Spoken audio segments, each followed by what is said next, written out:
Well, joining us now from North London is James Sorene, the Chief Executive of the British Israel Communications and Research Centre.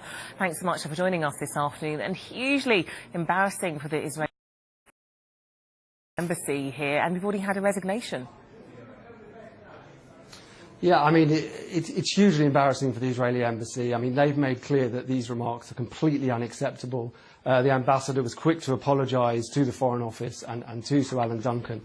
And importantly, the Foreign Office were quite quick last night to issue a very clear statement which said that they didn't believe that these remarks represented the views of the embassy or the Israeli government, and that they believe that the matter was now closed.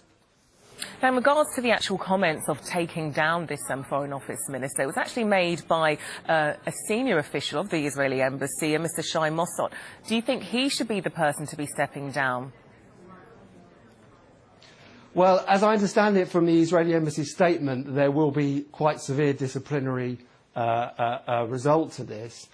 He's actually, as I understand it, quite a junior official. He's not a diplomat. And is not in a particularly senior role. And I understand why people will be very concerned by these remarks and by this footage. But on a closer look, it does look a little bit more like, some young people over a glass of wine boasting to this guy who it turns out is an undercover reporter, rather than the evidence of actually anything substantive beyond, the conversations that they're having.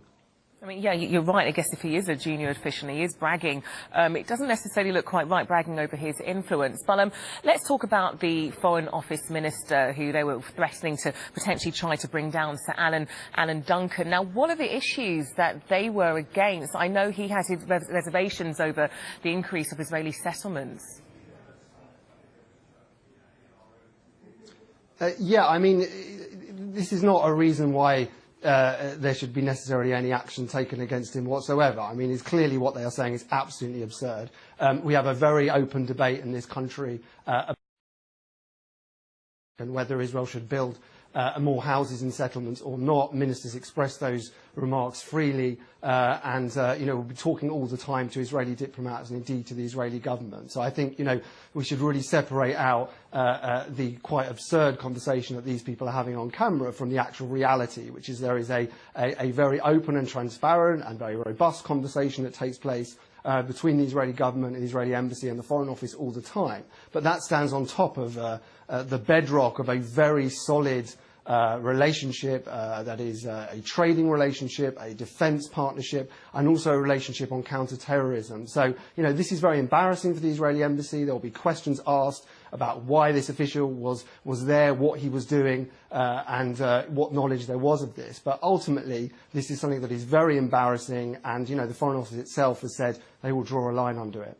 OK, James Sorene from the British Israel Communications and Research Centre, thanks so much.